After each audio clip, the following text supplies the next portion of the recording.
Welcome to வானவில் கதைகள். தெனாலிராமன் கதை. தங்க மாம்பழம்.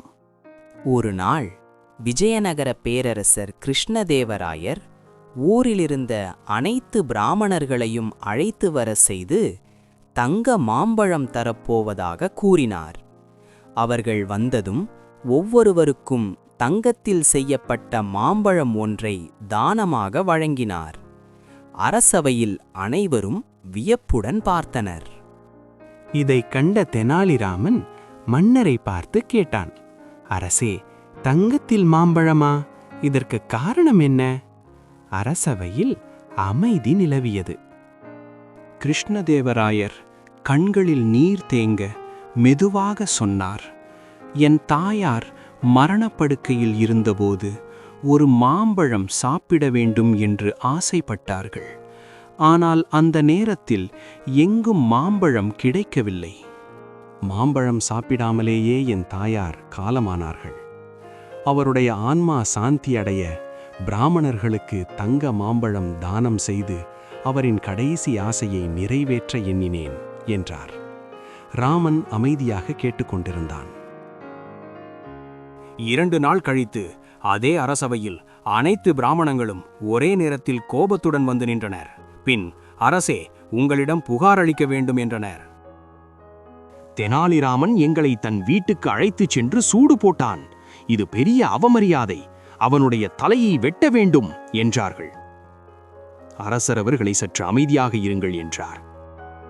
என்ன நடந்ததென்று தெரிந்து கொண்ட பின்பு கிருஷ்ணதேவராயர் மிகவும் கோபம் கொண்டார். உடனே தெனாலிராமனை பார்த்து, இப்படி கடுமையாக அவர்களிடம் நடந்து கொள்ள உனக்கு எவ்வளவு துணிவு என்று கோபமாக கேட்டார். ராமா, நீ பிராமணர்களுக்கு மிகப்பெரிய கொடுமை செய்திருக்கிறாய். உனக்கு தலைக்கணம் அதிகமாகிவிட்டது. உன்னை சிரச்சேதம் செய்யப் போகிறேன் என்று அறிவித்தார். இதை கேட்டு ராமன் தலையை குனிந்தான். அரசே, நான் என்ன தவறு செய்தேன்? உங்கள் மேல் உள்ள மதிப்பால் நீங்கள் செய்ததைப் போலவே நானும் செய்தேன் என்றார். இதை கேட்டதும் மன்னரின் கோபம் இன்னும் அதிகமானது. அரசே, தயவு செய்து நான் சொல்வதை கேளுங்கள். என் அப்பா காக்கா வலிப்பில் இறந்தார். இறக்கும் முன் சூடு போட்டால் வலி குறையும் என்று வைத்தியர் சொன்னார். இரும்பைச் சுட வைத்துக் கொண்டு வருவதற்குள் என் அப்பா இறந்துவிட்டார். அவருடைய ஆன்மா சாந்தி அடைய பிராமணர்களை அழைத்து சூடு போட்டேன் என்றார். அந்த நிமிடம் கிருஷ்ணதேவராயருக்கு தான் செய்த தவறு தெளிவாக புரிந்தது. இறந்தவர்களின் ஆசையை நிறைவேற்ற இப்படிப்பட்ட அர்த்தமற்ற சடங்குகள் தேவையில்லை என்று கூறினார். தங்க மாம்பழ தானத்தை உடனே நிறுத்துவதாக கூறினார். மன்னர் தான் செய்த மிக பெரிய தவறிலிருந்து தன்னை தடுத்து காப்பாற்றிய ராமனின் புத்திசாலித்தனத்தை அனைவருக்கும் எடுத்து கூறி அவரை மனதார பாராட்டினார்.